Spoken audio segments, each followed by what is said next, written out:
आदाब, मैं हूं मुमताज आलम रिजवी और मैं बात करूंगा इजराइल फिलिस्तीन के साथ साथ कतर की, क्योंकि कतर की तरफ से एक बड़ा बयान आया है। कतर ने इजराइल को तनकीद का निशाना बनाया है और कहा है कि ये जो मुज़ाकरात में समझौते में रुकावट आ रही, दरअसल इसके जिम्मेदार नेतन्याहू हैं। वो गैर संजीदा है, इस मसले पर संजीदगी से बात नहीं कर रहे हैं।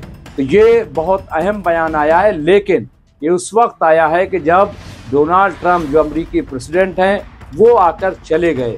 क्या ये बात, इस पर कोई चर्चा ट्रंप से हुई? अगर हुई तो अब तक वो सामने क्यों नहीं आई?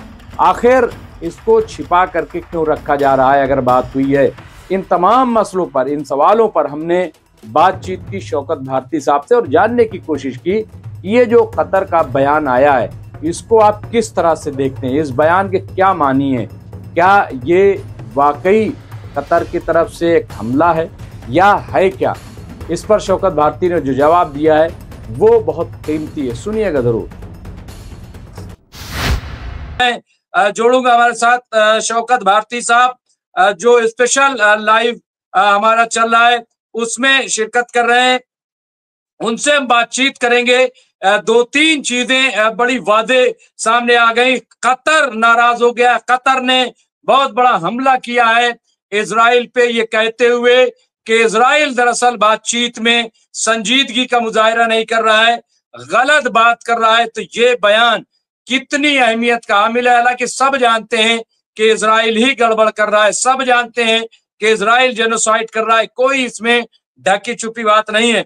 मैं स्क्रीन पर लूंगा शौकत भारती साहब को और उनका इस्तकबाल करूंगा। मैं शौकत भारती साहब का इस्तकबाल करता हूं, खैर मकदम करता हूं। शौकत भारती साहब, बहुत बहुत इस्तकबाल है। हमारे शौकत भारती साहब सीनियर पॉलिटिकल एनालिस्ट हैं, मिडिल ईस्ट पर बड़ी गहरी नजर है। 40-45 साल का शौकत भारती साहब का तजर्बा है और एक खास नजरिए के तहत वो बात करते हैं और वो खास नजरिया है हक और इंसाफ का। इसके अलावा कोई नजरिया नहीं है। जहां पे हक बात होगी वो शौकत भारती साहब करते हैं और इसी के दायरे में रहते हुए वो तमाम खबरों का एनालिसिस करते हैं। तो मैं उनका इस्तकबाल करता हूं, खैर मकदम करता हूं। शौकत भारती साहब, पहला रद्द अमल ये आया है कि अब कतर ने ये बात कही है कि मुज़ाकरात में सबसे बड़ी रुकावट, मुज़ाकरात में जो गैर संजीदगी का मुजाहरा हो रहा है वो इजराइल की तरफ से हो रहा है, नेतन्याहू की तरफ से हो रहा है। क्या कहेंगे? पहली खबर और उसके बाद मैं फिर आऊंगा डोनाल्ड ट्रंप की तरफ। जी शौकत भारती साहब। देखिए मुमताज आलम रिजवी साहब, आपका बहुत बहुत शुक्रिया। लेकिन हकीकत यह है जो आप कह रहे हैं कि हक बयानी करनी चाहिए, बिल्कुल ये हमारा ही नहीं, ये सबका फर्ज है। अगर वो इंसान है, जिंदा इंसान है, तो फिर उसकी एक कुछ जिम्मेदारी बन जाती है कि वो सच बात करे। दूसरी बात, हमारे साथ हमारे दो रिश्ते हैं। एक ये है कि हम इंसान हैं और दूसरे हम जो हैं वो मुसलमान हैं। और ये जो मिडिल ईस्ट का मामला जो है ये दोनों लोगों से जुड़ा हुआ है, इंसानियत से भी जुड़ा हुआ है और खास करके मुसलमानों से भी जुड़ा हुआ है। और ये मिल्लत के हर एक फर्द की जिम्मेदारी है कि जब बात करे कि तो वो सच बात करे, और हर एक इंसान की जिम्मेदारी है कि कहीं पर भी अगर जुल्म हो तो अगर वो अपने आप को इंसान समझता है तो वो मजलूमों की हिमायत में खड़ा हो। अब रह गई बातचीत है कि पैसे तो बहुत मिलते रहते हैं। जब लोग ट्रम्प को बांट रहे हैं, यानी एक ट्रम्प जब मिडिल ईस्ट के अंदर आया तो एक कंपटीशन चल रहा है, तो क्या कि कौन कितना ज्यादा ट्रम्प को खुश करेगा और कौन कितना ज्यादा ट्रम्प को पैसा देगा। मिडिल ईस्ट में ऐसा लगता है कि ट्रम्प एक कंपटीशन कराने के लिए आए थे कि कौन है जो हमको सबसे ज्यादा पैसा देगा। ठीक है, तो वो जो ट्रम्प जैसे इंसानियत के दुश्मन, इस्लाम के दुश्मन की इतनी बड़ी फंडिंग कर सकते हैं, तो ये जो टुटपुंजिया चैनल्स हैं, यूट्यूबर्स हैं जो कसीदे ख्वानी कर रहे हैं ट्रम्प की और मोहम्मद बिन सलमान की और अरब रूलर्स की, वो ऐसा लगता है कि फिलिस्तीन के मसले को उन्होंने कहीं कोने के अंदर डाल दिया है। इनसे बेहतर वो अमेरिकन्स हैं, इनसे बेहतर वो यूरोपियंस हैं, और वो तमाम यूरोप के अंदर और हर जगह प्रोटेस्ट हो रहा है, खुद अमेरिका के अंदर, कि इसने गजा की जंग को नहीं रुकवाया, कत्लेआम नहीं रुकवाया। आज भी 127 फिलिस्तीनी मारे गए हैं, ठीक है। और आप देख लीजिए, यूट्यूबर्स ऐसा बता रहे हैं कि जैसे बस ट्रंप आ गया और ट्रंप और सऊदी, मतलब ऐसा लगता है कि ये मिल्लत फरोश हैं, ये समझ रहे हैं, बस इंसानियत दुश्मन है ये लोग। इन लोगों को पूरा मूवमेंट चलाना चाहिए कि फर्स्ट प्रायोरिटी मिडिल ईस्ट में गजा है। गजा के मसले के ऊपर क्या हुआ? इन सारे चैनल्स ने, जो इनके पेड चैनल्स हैं, इन्होंने वही काम किया जो गोदी मीडिया कर रही थी। इन्होंने सऊदी की कसीदे खानी, कतर की कसीदे खानी, और ट्रंप ने आके पता नहीं क्या कर दिया, और बड़ा मजबूत कर दिया, और बहुत अच्छा डेवलपमेंट कर दिया। ट्रंप ने आकर, ट्रंप के आने के बाद भी ये 2 बूंद पानी नहीं पहुंचा सके, 1 निवाला रोटी नहीं पहुंचा सके। जनाबे वाला 1967 का जो मुआहदा रखा हुआ है, वो मुआहदा क्या है? वो मुआहदा रखा हुआ है कि भाई आप 2 स्टेट की बात करें। एक ने भी एक स्टेटमेंट आप बता दीजिए सऊदी अरब का, कतर का, यूएई का, जॉर्डन का, मिस्र का, कुवैत का, बहरीन का, टर्की का, कि इन्होंने कहा हो कि आप आ गए हैं यहां के ऊपर तो आप 1967 की जो लाइन तय थी उस पर बात कीजिए। एक आप बयान बता दीजिए, आप बता दीजिए क्या हुआ। हम ये दे रहे हैं $600 बिलियन, तो वो कह रहे हैं $1.23 ट्रिलियन दे रहे हैं। वो कह रहे हैं यूएई वाले कि हम उससे बड़ा डॉलर दे रहे हैं। तो कहने का मतलब, ट्रंप भी कह रहा था कि हम यहां से 1 ट्रिलियन इकट्ठा करने के लिए आए थे। कितना? 1 ट्रिलियन। और यहां 13 ट्रिलियन लेके जा रहा है वो। इतना पैसा कतर ने दिया है, और उसके बाद जो उनसे जहाज खरीद रहे हैं, 1,54,000 अमेरिका के बेरोजगारों को रोजगार मिल जाएगा। आज पूरी दुनिया इन इस्लामी मुमालिक के ऊपर थूक रही है कि बड़ी मुश्किल से हमने क्या किया था कि ट्रंप को एक्सपोज किया था दुनिया के अंदर कि ट्रंप के वजह से वार हो रही है। ट्रंप के खिलाफ हम ब्रिक्स लेके आए थे, ट्रंप को हम कमजोर करने के लिए जा रहे थे, डॉलर को हम कमजोर कर रहे थे, ट्रंप को उसकी औकात के ऊपर ला रहे थे। मिडिल ईस्ट ने इनको तमाम कर्जों से नजात दिला दी। मिडिल ईस्ट ने अमेरिका की इकोनॉमी जो है वो ऊपर ले आके खड़ी कर दी। मिडिल ईस्ट ने इतना दे दिया, क्या नाम है इनको, कि आप सोच नहीं सकते। और ये खुद एक्सपेक्ट नहीं किया था ट्रंप ने। वो 1 ट्रिलियन तक की बातचीत कर रहे थे। अब रिपोर्ट्स आ रही हैं कि 13 ट्रिलियन तक का सपोर्ट, सबसे बड़ा सपोर्ट होता है फाइनेंशियल सपोर्ट। इसलिए दुनिया के तमाम इंटेलेक्चुअल्स ने मिलकर ब्रिक्स बनाई थी। ब्रिक्स इस वास्ते बनाई थी कि जब मैं डॉलर को नीचे करूंगा, कहीं की इकोनॉमी टूटती है तो अपने आप वो औकात के अंदर आता है। ये अरब कंट्रीज ने पूरी तरीके से अमेरिका को रीस्टेब्लिश कर दिया। समझ रहे हैं? पूरी दुनिया ने जो इनके चेहरे को बेनकाब किया था कि ना ये इंटरनेशनल क्रिमिनल कोर्ट की मानता है, ना क्या नाम है इंटरनेशनल कोर्ट ऑफ जस्टिस की मानता है, ना यूनाइटेड नेशन की मानता है, ना ह्यूमन राइट्स की मानता है, ना क्या नाम है सिक्योरिटी काउंसिल की मानता है, ये अमेरिका किसी की नहीं मान रहा। 19 महीने से पूरी कोशिश कर रही थी कि हम किसी तरह से इनको घुटनों के ऊपर लाएंगे। समझ रहे हैं? इनकी इकोनॉमी को बैठाएंगे, इनके डॉलर को तोड़ेंगे, इनकी जो पूरी जो एक तरह से हेजेमनी बनी हुई है, जो पूरी तरीके से इसको वो करेंगे। इन सारी चीजों को कमजोर कर दिया। अगर देखा जाए तो इंसानियत को कमजोर किया है इन अरब मुमालिक ने। अगर देखा जाए तो फिलिस्तीन को कमजोर किया है। और वो किस लिए आया था? इब्राहिम अकॉर्ड के ऊपर काम करने के लिए आया था।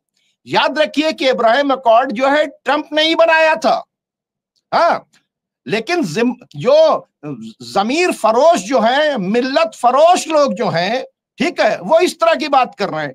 ट्रंप पहले क्या लाया था उसने ट्रंप ने जो बात की थी कि हम ये जो बात कर रहे हैं कि हम इब्राहिम अकॉर्ड को इंप्लीमेंट करेंगे। आज आपने देखा यूएई को जो दौरा हुआ है, पहली बात तो यूएई में वेलकम देख लीजिए इस्लामिक कंट्री का, लड़कियां बाल खोले हुए हैं, ठीक है, तलवारें लिए हुए हैं और ट्रंप का वेलकम हो रहा है। और आज ट्रंप जो है, यानी विजिट से पहले एक वहां के ऊपर सेंटर बनाया गया है, उस सेंटर का नाम है इब्राहिम कॉम्प्लेक्स, ठीक है, वो एक सेंटर बनाया गया है जहां का दौरा कराया गया है ट्रंप को। उस सेंटर के अंदर मस्जिद भी है, चर्च भी है और यहूदियों की भी इबादत गाह है। यानी ट्रंप ने लास्ट में बता दिया कि हम यहां के ऊपर आए हैं इब्राहिम अकॉर्ड के ऊपर इंप्लीमेंट कराने के लिए, और ये तमाम अरब ममालिक जो हैं वो इब्राहिम अकॉर्ड जो हमने साइन कराया था पहले वो जो है उसके खिलाफ नहीं गए। ये सब देखने के बावजूद भी फिलिस्तीन में जुल्म के पहाड़ 19 महीने से तोड़े जा रहे हैं, ट्रंप के सामने अटैक हो रहे हैं, गजा वालों को निकाला जा रहा है। इब्राहिम अकॉर्ड एक कॉम्प्लेक्स बनाया गया है यूएई के अंदर, मैंने अभी बताया ना, उस कॉम्प्लेक्स के अंदर ट्रंप को ले जाया गया और यह बता दिया गया, उनको एक बूंद तेल का एक प्रेजेंटेशन दिया गया, दुनिया का सबसे अच्छा तेल, और देने के बाद कहा है कि हमारी आखिरी बैरल तक, इसके मतलब आखिरी तेल के कतरे तक ये अमेरिका के साथ खड़े होंगे। अब यह बात किसी से ढकी छुपी नहीं है कि पूरी दुनिया की प्रॉब्लम की जड़ कौन है? अमेरिका। अमेरिका का सबसे बड़ा सपोर्टर कौन है? सऊदी अरब, कतर, जॉर्डन, यूएई, और एक और आपको बता दूं, इसी कतर में खड़े होकर, अभी ये छुपाई जा रही है मीडिया से न्यूज, इसी कतर में खड़े होकर वो बात ट्रंप ने कही है कि गजा को फ्री जोन बना दिया जाए। आप समझ रहे हैं बातचीत को? तो इसके मतलब ये जो काम हो रहा है फ्री जोन बनाने की बातचीत हो रहा है।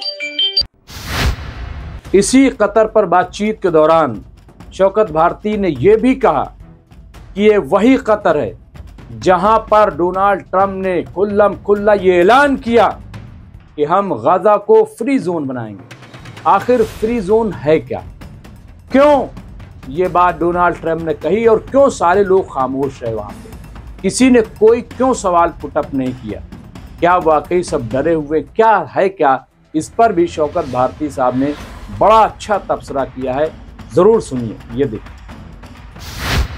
कह रहे हैं कि जब, बहुत इंपॉर्टेंट बात आपको कर रहा हूं, वहां पर कतर में खड़े होकर ट्रंप ने यह कहा है कि गजा को हम फ्री जोन बनाएंगे।